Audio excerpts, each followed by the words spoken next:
नमस्कार, मी प्रियंका. तुम्हाला आज 2 संदेश देणार आहे. ते म्हणजे कोणते? एक सुखाचा आणि एक दुःखाचा. दुःखाचा क्षणाचा बोलूया आपण थोड्या वेळ.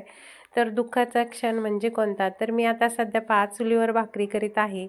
तर इथं जर मी म्हणलं, की मला आज गॅसवर सोडून चुलीवर करायची वेळ आली, तर इथं आहे दुःखाचा संदेश. आणि जर हाच मी डबल विचार केला, तर हा कोणता सुखाचा संदेश होऊ शकतो, की मी कधी न करणारं आज चुलीवर स्वयंपाक करायले आणि खूप आनंदाने भाकरी केल्या. तर हा झाला सुखाचा संदेश. तर आपण आपलं जीवन आपण स्वतः ठरवू शकतो ताईंनो. ते म्हणजे कसं, तर आपण आहे त्या परिस्थितीत सुद्धा आपण सुखाचा क्षण शोधू शकतो. म्हणजेच जे काम आपण करतोय त्यामध्ये आनंद शोधायला काहीच हरकत नाही.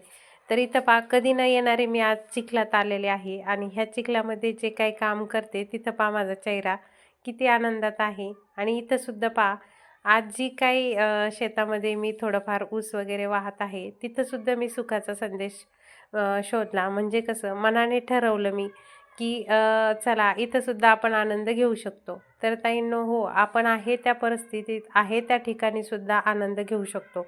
ते कसा बरं? तर आपण मनाने ठरवलं तर आपण आनंद घेऊ शकतो. कारण आपण जर मनात ठरवलं, की बाई मला नाही हे खूप अवघड काम आहे, मी हे करू शकत नाही किंवा मला हे ह्या कामामुळं खूप दुःख होत आहे, तर यस आपल्याला ते दुःखच होणार. मग आपण आपल्या मनाने ठरवू शकतो आपण कुठं सुखी आहोत आणि कुठं दुःखी आहोत. तर इथं तुम्ही पाहिले ना आता 3-4 व्हिडिओ तुम्हाला मी दाखवले कामाचे. तर इथं पहा आता हा खरा सुखाचा क्षण आहे. पण मी इथून मागच्या जे व्हिडिओ दाखवले त्यातच मी तुम्हाला सुखाचा क्षण दाखवला आणि खरं तर इथं सुद्धा सुखाचा क्षण आहे.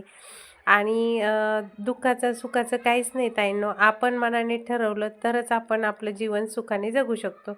तर आपण प्रत्येक क्षणाचा आनंद घेत चालायचं, प्रत्येक क्षणात आनंदी राहायचं. प्रत्येक क्षण हा आपल्या जीवनात आनंदाचाच येतो. तर इथं पहा छान असं बाहेर फिरायला गेलतो. आता तुम्ही पाहिलं मी शेतात काम केलं, मी चुलीवर स्वयंपाक केला, मी शेतातले दारे धरले, मी ऊसाची लागवड केली. खूप काही छोटे-छोटे व्हिडिओ मी तुमच्याशी शेअर केले. त्याच्यानंतर हा जो क्षण आहे, तो हा तुम्हाला वेगळाच पाहायला भेटेल.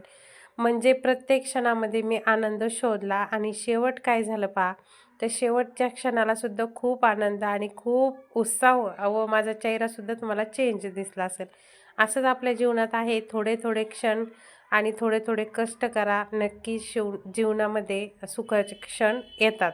ते आपण स्वतः आणतो. म्हणजे आपण स्वतः ठरवतो, की आपल्या जीवनात सुख आणायचं आहे का दुःख आणायचं आहे. तर ताईंनो इथं पहा सगळ्याचं जीवन सारखं नसतं आणि सगळ्याचं जीवनात सारखं सुख नसतं आणि सगळ्याच्या जीवनात सारखं दुःखसुद्धा नसतं. जीवन घडवतो तर ते आपणच आणि सुखाचे दिवस आणतो ते आपणच आणि दुःखाचे दिवससुद्धा असतात जीवनात ते आपल्यामुळंच. ज्यावेळेस सुख असतं त्यावेळेस दुःखाचे दिवस आठवायचे आणि ज्यावेळेस सुखाचे दिवस येतात त्यावेळेस दुःखाचे आठवायचे. तर चला